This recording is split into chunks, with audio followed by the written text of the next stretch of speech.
Welcome to day 22 of the program, day 2, week 5. Here we're focused on scaling our strategies within the construct of a framework. Yesterday, we focused on understanding what a framework is. And then based upon that definition, I had asked you for the exercise to go back and think about some prior work or prior strategies that you've put together. And of those strategies that you've created or work, what would be repeatable or scalable to another part of the business or could broaden the scope of the current business that you're working in? Today, we're going to focus on 2 methods for building frameworks.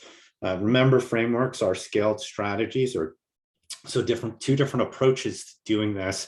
And we're going to talk about Agile and enterprise framework approaches. You can take these methods, these approaches, and adapt them to your needs through your unique circumstance. Remember, adapt things to your situations. But this kind of gives you both ends of the spectrum in terms of your thinking. And I'll share generally which one I prefer to do. That doesn't mean that you will prefer to do that one, but just to give you a sense. And I'll go into a little bit more depth as we work through the mentorship session. So I'm just waiting for the presentation to load here. So here we go. So how do you ultimately choose which way to develop your framework, and what are some of the benefits of the risks when choosing between Agile and enterprise approaches to building a framework? So an Agile framework. So generally what's applied here is what's generally applied in Agile principles. In an Agile framework, what we're saying here is that as you are figuring out your strategy, you have these client cases or use cases coming in, and you're executing and you're learning. And as you're learning by executing, you're essentially keeping some running notes on how you're executing things. And every time you go through an iteration, you're understanding what's successful, what failure was, and you're adopting the method. You're keeping a record of it. And you're trying to get to this point of equilibrium where you've gone through enough iterations and you don't really see any more major changes in your approach and in your strategy. So let's say you get to a point with 3 clients or whatever it is that you're iterating on, you might ultimately see that you've kind of saturated the amount of change and there's really diminishing results.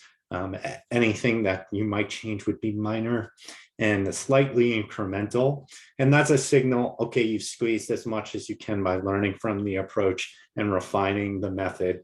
And perhaps now the method, which is now your strategy, that is good. You're at a place where it's reliable, and then you need to determine, okay, can I package this thing up and turn it into a framework? So it's essentially like blazing the trail, but as you're blazing the trail, you're building the structure behind you so that when other people follow you, they have that structure in place and they can accelerate your success because of not only the path that you created, but also the road that you paved while you were blazing that trail. So what are some of the benefits here? It can be very circumstantial. So it could be unique to what's happening at the time and what the needs are now. So it could be very relevant. And that relevancy might change over time and might require you to evolve the strategy in the framework in order to keep successful. There's this low upfront investment, right? So you're getting success by executing and iterating, but you're not making this major investment upfront to take the time to create the strategy and a framework and then deploy it.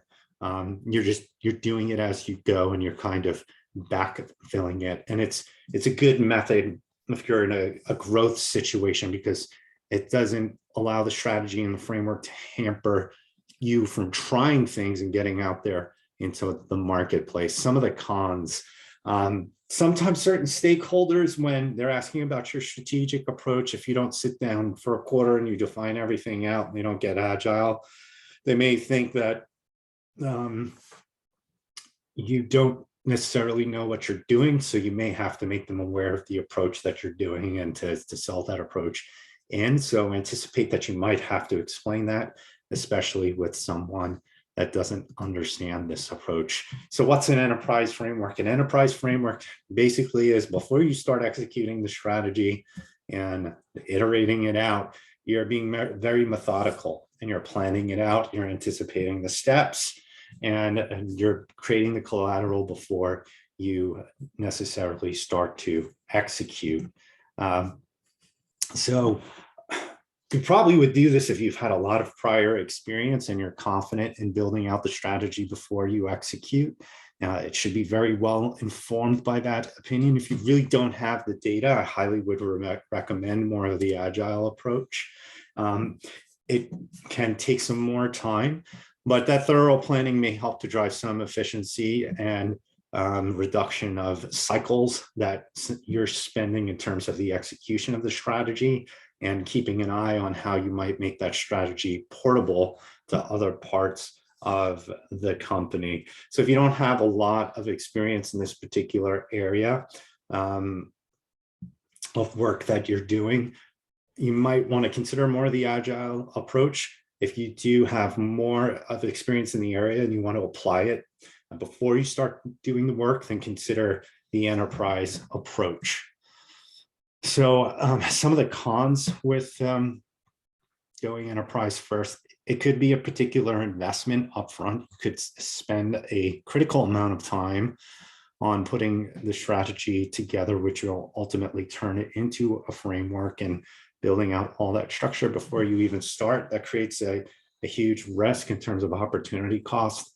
If you need to get to market quickly, it may not be the best option. Additionally, even with all the experience that you have, the circumstance that you're involved in might be very different than prior circumstances that you've been involved with. So it could be, if you're wrong, it's a huge expense of time, right? And sometimes money, if you're leveraging budget to build out strategy, if you're leveraging political capital to convince people of this. So it's something to be very conscious of. So before we go to the action items today, what's the method that I prefer? I prefer an Agile approach. Yeah, it could be conceived as a little bit of a loose cannon, but it really gives you the opportunity to get to market quickly and build a structure behind, especially if it's a new area for the organization. It allows you to get out there quickly.